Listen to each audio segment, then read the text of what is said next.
الحمد لله رب العالمين والصلاة والسلام على رسوله الكريم وعلى آله وأصحابه أجمعين.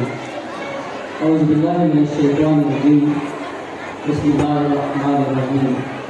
اقرأ باسم ربك الذي خلق الإنسان من علق. اقرأ ربكم أكرم الذي علم بالقلم علم الإنسان ما لم يعلم. صدق اللہ العلی العظیم. اسٹیج پر تشریف فرما فرقان اکیڈمی چیریٹیبل ٹرسٹ کے ذمہ داران اور محترم معزز معلمات، یہاں ہماری دعوت پر آئے ہوئے تمام والدین، السلام علیکم ورحمۃ اللہ وبرکاتہ. میں آپ کا زیادہ وقت نہیں لوں گا کیونکہ آپ کو بے صبری سے انتظار ہے اپنے بچوں کے کلچرل ایکٹیویٹیز کو دیکھنے. انشاءاللہ دو چار باتیں میں آپ کے سامنے رکھ کر میں اپنی جگہ لوں گا. اس کے بعد انشاءاللہ کلچرل ایکٹیویٹیز ہوں گے.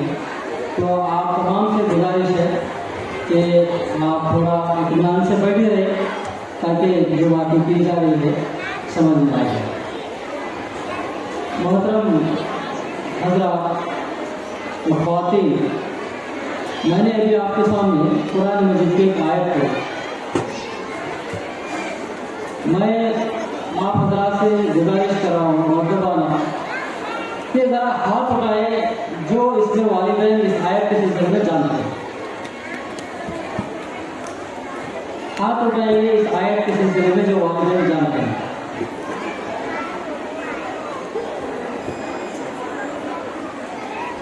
جی یہ اٹھا سکتے ہیں، ہاتھ اٹھانا ہے. اقرأ باسم ربک الذی خلق الانسان من علق. کتنے والدین جانتے ہیں؟ خواتین میں نہیں دکھ رہا. ماشاءاللہ ماشاءاللہ. جی یاد رہنے کے طور پر میں بتا دوں کہ یہ قرآن مجید کی سب سے پہلے نازل ہونے والی صورت ہے نبی کریم صلی اللہ علیہ وسلم. ہمارا ایمان ہے اللہ تعالیٰ نے قرآن مجید کو اللہ کے نبی صلی اللہ علیہ وسلم پر 23 سال میں نازل کیا. تو محترم سامعین، اللہ تعالیٰ اس آیت کے ذریعے سے ایک پیغام دے رہا ہے، اور یہ پیغام سنیے آپ صرف ایمان والوں کو نہیں بلکہ یہ تمام انسانوں کے لیے پیغام ہے. کیا بول رہے اللہ تعالیٰ؟ آپ دیکھیے اس آیت میں اللہ تعالیٰ فرما رہے ہیں کہ پڑھو اپنے رب کے نام سے. اللہ تعالیٰ پڑھنے کے لیے کہہ رہے ہیں پڑھو اپنے رب کے نام سے جس نے تمہیں ایک گوشت کے لوٹے سے بنایا. ہم جانتے ہیں اللہ تعالیٰ انسان کو کیسے بنایا، اور اس نے قلم کے ذریعے آپ کو علم عطا کیا. اللہ تعالیٰ اس آیت میں پڑھنے کی طرف زور دے رہے ہیں. اور آپ جانتے ہیں کہ اللہ کے نبی صلی اللہ علیہ وسلم نے اپنے بے شمار حدیث میں پڑھنے کی طرف ترغیب دلائی ہے، پڑھنے کی اہمیت کو بتائی ہے. اللہ کے نبی صلی اللہ علیہ وسلم نے فرمایا ہے کہ ہر مسلم مرد اور عورت پر فرض ہے کہ علم حاصل کرے. آپ علم حاصل کرنے کے لیے جتنا دور کیوں نہ جانا پڑے وہاں جا کر علم حاصل کرے. یہ ہمارا دین، یہ اللہ تعالیٰ، یہ ہمارے نبی ہمیں علم کے سلسلے میں بتا رہا ہے. لیکن ہم تھوڑا اپنے حال پر غور کر کے دیکھیں کہ ہمارا حال ہے کیا علم کے معاملے میں. ہم اگر ہمارے حال پر غور کر کے دیکھیں گے، سب سے زیادہ ان پڑھ لوگ ہماری قوم میں ملتے ہیں. سب سے زیادہ سلم میں بسنے والے ہمارے قوم میں ملتے ہیں. سب سے زیادہ بکھرے زندگی بسر کرنے والے ہمارے قوم میں ملتے ہیں. سب سے زیادہ بے مقصد زندگی گزارنے والے ہمارے قوم میں ملتے ہیں. سے اتفاق رکھتے ہیں نا، یہ ہماری صورتحال ہے جس پر ہمیں غور کرنا چاہیے۔ اللہ تعالیٰ نے کیا فرمایا؟ قرآن مجید کی پہلی آیت میں فرمایا پڑھو اپنے رب کے نام سے، یعنی اللہ تعالیٰ فرما رہے ہیں کہ تم دیکھو ہم نے اس کائنات کو بنایا، تمہارے لیے بنایا، چاند اور سورج کو بنایا، تمہارے لیے بنایا، اس کائنات میں پائی جانے والی تمام چیزوں کو ہم نے تمہارے لیے بنایا۔ تم پڑھو، اس چاند کو پڑھ کر دیکھو، اس سورج کو پڑھ کر دیکھو، اس کائنات کو پڑھ کر دیکھو، یہاں پائے جانے والے چرند پرند کو پڑھ کر دیکھو، اس میں اللہ تعالیٰ نے تمہارے لیے سبق رکھا ہے۔ وہ کیا سبق ہے؟ تم اللہ کی معرفت کو حاصل کرو گے، تم اللہ کو پہچانو گے۔ حقیقی معنوں میں علم ہے کیا؟ علم یہ نہیں ہے کہ کسی نے کچھ میتھمیٹکس پڑھ لیا، کسی نے کچھ انگلش لینگویج کو پڑھ لیا، کسی نے کنڑا پڑھ لیا، نہیں، یہ علم کا حصہ ہے لیکن یہ مکمل علم نہیں ہے۔ مکمل علم کیا ہے؟ کہ بندہ اس علم کے ذریعے سے اپنے بنانے والے کو پہچانے، اپنے رب تک پہنچے، میرا بنانے والا کون ہے، اس پر وہ جواب حاصل کرے، اسے سمجھ میں آ جائے کہ مجھے اس دنیا میں بھیجنے کا مقصد کیا ہے۔ اس علم کے ذریعے سے اسے سمجھ میں آ جائے مجھے اس دنیا میں کیا کرنا ہے، اس علم کے ذریعے سے اسے سمجھ میں آ جائے کہ مجھے اس دنیا کے بعد کہاں جانا ہے، اسے پتہ لگ جائے کہ مجھے اس دنیا میں گزارے گئے ہر لمحے کا حساب میرے رب کے سامنے مجھے کر رہا ہے۔ یہ دراصل علم ہے جو اللہ تعالیٰ چاہتے ہیں، یہ دراصل علم ہے جو ہم اپنے بچوں کو دینا چاہیے۔ اللہ تعالیٰ فرما رہے ہیں کہ اقرا، پڑھو اپنے رب کے نام سے۔ تم اپنے بچوں کو پڑھو، دیکھو تمہارے بچے کیا کر رہے ہیں، تمہارے بچوں کی پسند کیا ہے، تمہارے بچے اپنے وقت کو کہاں گزار رہے ہیں، وہ اپنی زندگی کو کیسے بسر کر رہے ہیں۔ اللہ تعالیٰ فرما رہے ہیں تھوڑا تم سمجھو، انہیں سدھارو۔ بچوں کو اللہ تعالیٰ فرما رہے ہیں کہ لکھو، پڑھو، اپنے والدین کو پڑھو، دیکھو تمہارے والدین کون ہے، وہ تمہیں کس طرح سے پال رہے ہیں، تمہیں پالنے کے لیے کتنی مشقتیں انہیں اٹھانا پڑ رہا ہے۔ اللہ تعالیٰ کہہ رہے ہیں اساتذہ سے، لکھو بسم ربک الذی خلق، پڑھو اپنے رب کے نام سے، تم اپنی ذمہ داری کو سمجھو۔ تمہیں اللہ تعالیٰ نے تمام لوگوں میں اساتذہ بنا کر چن لیا ہے، تمہیں اللہ تعالیٰ نے وہ مقام عطا کیا ہے جو انبیاء علیہ السلام کو عطا کیا تھا۔ جتنے انبیاء اس دنیا میں آئے ان تمام کا مقصد کیا تھا؟ لوگوں کو علم سکھائے، لوگوں کو اللہ کی معرفت سمجھائے، اللہ کی معرفت بتائے۔ اللہ تعالیٰ فرما رہے تھے اقرأ باسم ربک الذی خلق، پڑھو تم اپنے رب کے نام سے۔ اگر تم رب کا نام چھوڑ کر پڑھو گے تو تم انجینئر بن سکتے ہو لیکن بلڈنگوں کو بنانے والا نہیں، گرانے والا انجینئر بن سکتے۔ اگر تم اللہ کے نام کو چھوڑ کر پڑھو گے تم ایک ڈاکٹر تو بن سکتے ہو لیکن جان بچانے والا نہیں، پیسے کمانے والا ڈاکٹر بن سکتے ہو۔ اگر تم اللہ کے نام پر چھوڑ کر پڑھو گے تو تم ایک سائنٹسٹ بن سکتے ہو، تمہیں بڑا بزنس مین بن سکتے ہو، لیکن تم وہ سائنٹسٹ، وہ بزنس مین نہیں بن سکتے جو اللہ کو طرف ہونا چاہتا ہے۔ اللہ تعالیٰ ہمارا احترام میں پڑھو، تم اپنے رب کے نام سے پڑھو۔ تم جتنا گہرائی میں جا کر پڑھو گے اس کائنات کی حقیقت کو تم سمجھو گے۔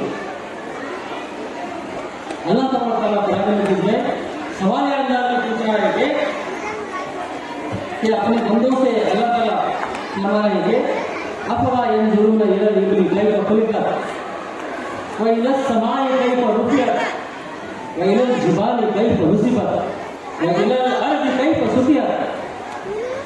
اللہ تعالیٰ سوال کر رہے ہیں